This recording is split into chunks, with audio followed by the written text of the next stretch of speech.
El Congreso de Perú estaría debilitando gravemente la independencia y la capacidad de jueces y fiscales para enfrentar al crimen organizado. Así lo denuncia Human Rights Watch. La organización internacional argumenta que han menguado las investigaciones y la protección ambiental con una serie de acciones y leyes desde 2023. La organización señaló que el Congreso, con más de la mitad de sus 130 legisladores investigados por corrupción u otros delitos, ha tomado medidas para socavar la independencia y la capacidad de los tribunales y los fiscales. El informe destaca el aumento del homicidio y la extorsión de manera muy preocupante en 2024 y el primer semestre de 2025. El Congreso es controlado por una mayoría conservadora afín a la presidenta Dina Boluarte, pero ella carece de bancada y su estabilidad depende del apoyo del Parlamento. La organización llegó a esa conclusión tras revisar 34 leyes y decisiones legislativas del Congreso y 54 decretos presidenciales emitidos desde 2023. Y denuncia que leyes promulgadas por el Congreso han limitado drásticamente la capacidad de los fiscales para obtener pruebas y pistas de investigación de acusados dispuestos a cooperar con la justicia.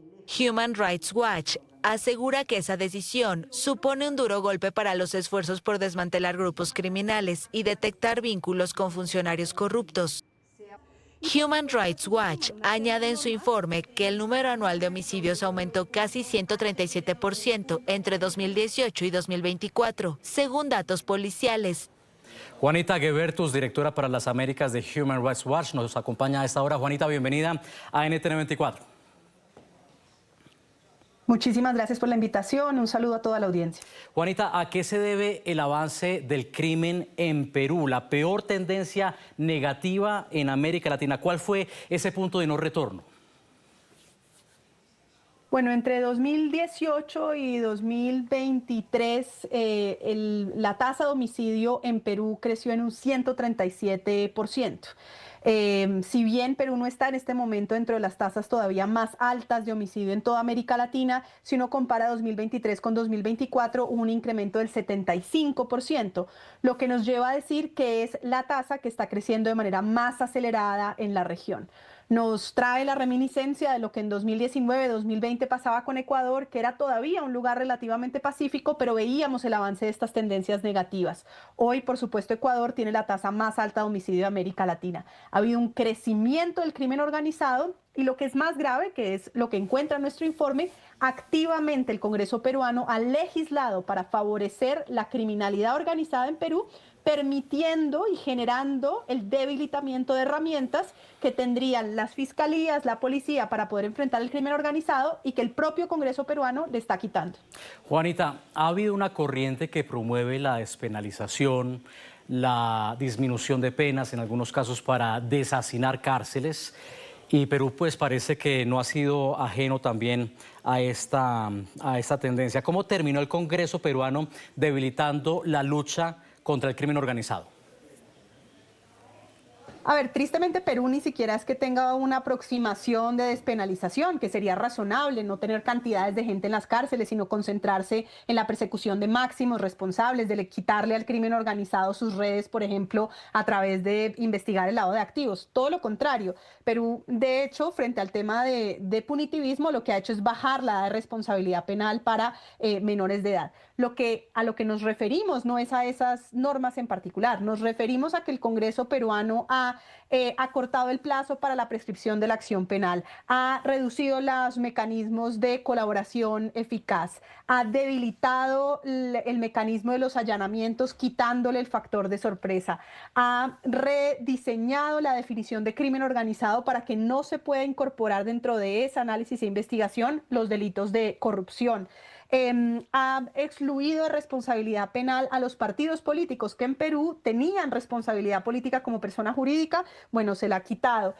Ha excluido al Ministerio Público, a la Fiscalía, de ser quien conduce la investigación en las primeras etapas de la investigación, dejando ese trabajo únicamente en cabeza de la policía. Ha reducido la figura de la extinción de dominio, limitándola y haciéndola casi imposible de aplicar. y ha aprobado una serie de normas como la ley forestal, como los procesos de formalización de mineros, que lo que hacen es legalizar la deforestación y permitir que la minería ilegal de oro, altamente relacionada con el crimen organizado, siga creciendo en Perú. Juanita, ustedes advierten que el legislativo y el ejecutivo están intentando controlar instituciones, por ejemplo, como el Tribunal Constitucional, el Ministerio Público y la Defensoría del Pueblo. ¿Hay una cooptación que pone en peligro la separación de poderes? ¿Han terminado atando las manos de estas oficinas para luchar contra el crimen? Sí, todo este proceso de debilitamiento de la capacidad del Estado de luchar contra el crimen organizado desde el Congreso y con la anuencia de la presidenta Boluarte, que solo en algunos casos ha vetado algunas de las leyes, en la mayoría de los casos ha permitido que sigan andando, e incluso cuando ha vetado algunas de esas leyes, no ha insistido luego de que el Congreso toma la decisión de seguir adelante, pero todo eso se da en un contexto de intento de cooptación del Poder Judicial por parte del Congreso. Perú es un país que, con todas sus dificultades, se ha caracterizado por tener una fiscalía, un poder judicial supremamente independiente. Es un país que ha perseguido penalmente presidentes y expresidentes, ha perseguido la corrupción de manera muy intensa. Bueno, ese Congreso, cuya mitad de los integrantes están hoy investigados por casos de corrupción, está intentando hacerse al control del poder judicial, con el nombramiento de un defensor del pueblo que nada tenía que ver con temas de derechos humanos, con los ataques directos a la anterior Junta Nacional de Justicia, el cuerpo que nombra a los jueces y que hoy ya en el nuevo proceso de elección ha logrado controlar una parte de esa Junta Nacional de Justicia, con la manera en la cual intenta sacar del poder al actual fiscal de la Nación y traer de vuelta al exfiscal Benavides, una persona que está siendo seriamente investigada por casos de corrupción y de favorecer ilegalmente a miembros del Congreso. Esos intentos lo que están tratando de hacer es quitar el último bastión de defensa del Estado de Derecho en Perú, que ha sido ese poder judicial y esa independencia del Ministerio Público. Juanita, el gobierno peruano ha sugerido que el aumento de la criminalidad está directamente relacionado con la población migrante, el estatus irregular, y por eso anunció una política migratoria más dura. ¿Ese vínculo es real? ¿Es significativo? Nosotros no lo vemos en todo nuestro trabajo de campo que hicimos a lo largo de un año más de 120 entrevistas en Pucallpa, en Trujillo, en Puerto Maldonado, en Lima. Cuando uno analiza las redes de crimen organizado, que si bien están muy fragmentadas, en algunos lugares de la Amazonía tienen conexión con criminalidad organizada brasileña y colombiana. El gobierno peruano se refiere a esta idea del tren de Aragua, como en otros países lo hemos insistido, la verdad es que existe poca evidencia de la supuesta conexión entre estas pequeñas bandas, en donde por supuesto puede haber bandas con participación de personas de nacionalidad venezolana, pero existe muy poca evidencia de que estas sean bandas que estén correlacionadas unas con otras.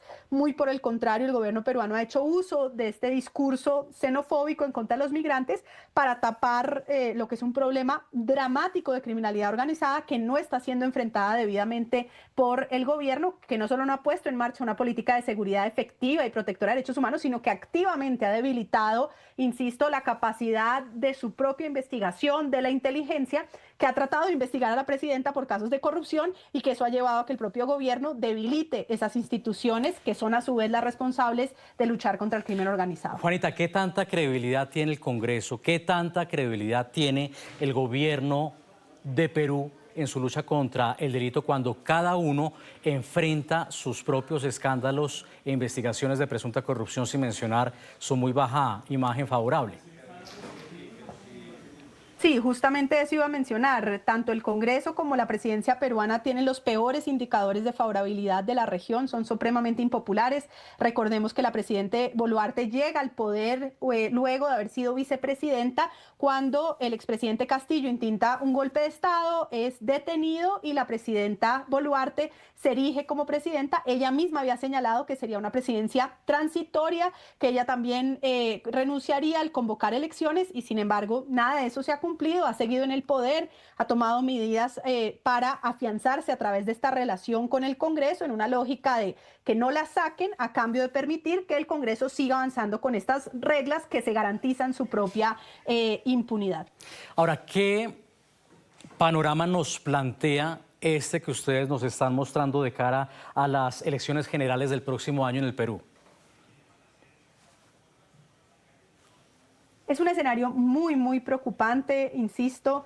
Es fundamental que los peruanos y peruanas, que a veces con toda la inestabilidad institucional que ha existido en el país, parecen distanciados de lo que sucede en la política, vean que es desde el propio Congreso, desde la propia Presidencia de la República, desde donde se están debilitando las capacidades para luchar contra el crimen organizado, y que el tipo de delitos que sufren constantemente, como extorsiones, como homicidios, no están aislados de esas decisiones del Congreso y de la Presidencia, son resultado de ese debilitamiento. Así que es un momento fundamental para el pueblo y la ciudadanía peruana de activarse de manera pacífica pero decidida en torno a las elecciones del próximo año para tratar de defender sus instituciones y volver a algún tipo de mecanismo que les permita asegurar unos componentes esenciales de Estado de Derecho y democracia en el país. Juanita Guebertus de Human Rights Watch, gracias por haber estado aquí en la tarde fin de semana. Gracias a ustedes por la invitación.